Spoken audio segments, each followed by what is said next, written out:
पाटणा हायकोर्टानं नितीश कुमार सरकारला दणका दिलाय। एससी, एसटी, ओबीसींना 65% आरक्षण देण्याचा जो निर्णय आहे तो रद्द केलेला आहे। नितीश कुमार सरकारनं घेतलेला निर्णय पाटणा हायकोर्टानं रद्द केलाय।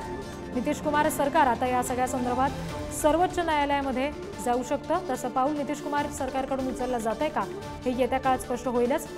मात्र सध्या पाटणा हायकोर्टानं हा एक निर्णय घेतलेला आहे। प्रतिनिधी शिवाजी काळे आपल्याशी जोडले गेलेत, त्यांच्याकडून अपडेट्स घेऊया। शिवाजी, नितीश कुमार या सगळ्या संदर्भात सरकारकडून सुप्रीम कोर्टामध्ये धाव घेऊ शकतं का? सगळ्या देशामध्ये बिहारची जातीय जनगणना गाजली होती। त्यानंतर या संदर्भात जातीय जनगणना करून बिहारमध्ये 65% आरक्षण देण्याचा निर्णय घेण्यात आला होता। या संदर्भात पटना उच्च न्यायालयामध्ये गौरव कुमार आणि इतर लोकांनी ज्या याचिका दाखल केल्या होत्या त्या संदर्भात हा निर्णय जो होता 11 मार्च 2024 निर्णय चीफ जस्टिस के.व्ही. चंद्रन यांनी यांच्या खंडपीठाने राखून ठेवला होता गौरव कुमार आणि इतर ज्या याचिका या सगळ्या संदर्भातला।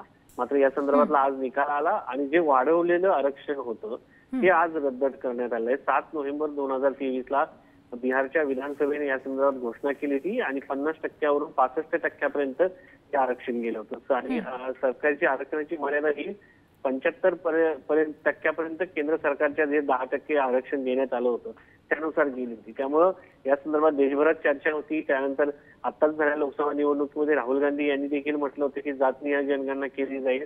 आणि या सगळ्या पार्श्वभूमीवरती आता हे ज्या पद्धतीने निकाल आलेला आहे त्यानुसार हे जे आरक्षण वाढलेलं आरक्षण होतं हे तात्काळ आता रद्द होणार आहे। मात्र या सगळ्या संदर्भात बिहार सरकारसमोर सर्वोच्च न्यायालयामध्ये जाऊन पटना उच्च न्यायालयाने जो निर्णय दिलेला आहे तो त्या निर्णयाला स्थगिती मिळते का हे देखील पाहणं महत्वाचं असणार आहे। आणि या सगळ्या पार्श्वभूमीवर आपण पाहिलं तर आता हा निर्णय रद्द होतोय का हे देखील पाहणं महत्वाचं आहे किंवा सर्वोच्च न्यायालय याला तात्पुरता स्टे देते का। अन्यथा पटना उच्च न्यायालयाने घेतलेल्या निर्णयानंतर नितीश कुमार सरकारने जे आरक्षण दिलं होतं ते आरक्षण रद्द होणार आहे आणि वरचं आरक्षण रद्द झाल्यामुळे अनेकांच्या नोकऱ्या देखील जाण्याची भीती आहे। सगळ्यात महत्वाचं म्हणजे हे आरक्षण देताना तत्कालीन लालू प्रसाद यादव यांचा पक्ष आरजेडी हा नितीश कुमार यांच्या सोबत होता। त्यानंतर नितीश कुमार यांनी हे आरक्षण दिल्यानंतर आरजेडीने याच्यामध्ये पुढाकार घेतला होता। मात्र नितीश कुमार यांनी ही साथ सोडली आरजेडीची आणि ते भाजप सोबत गेले। या ठिकाणी ते सध्या सरकारमध्ये आहेत निश्चित शिवाजी। आणि या सगळ्या पार्श्वभूमीवर आता नितीश कुमार सरकार नेमकं पुढचं पाऊल काय उचलतंय हे बघणं महत्वाचं असेल। धन्यवाद दिलेल्या सगळ्या तपशिलांसाठी।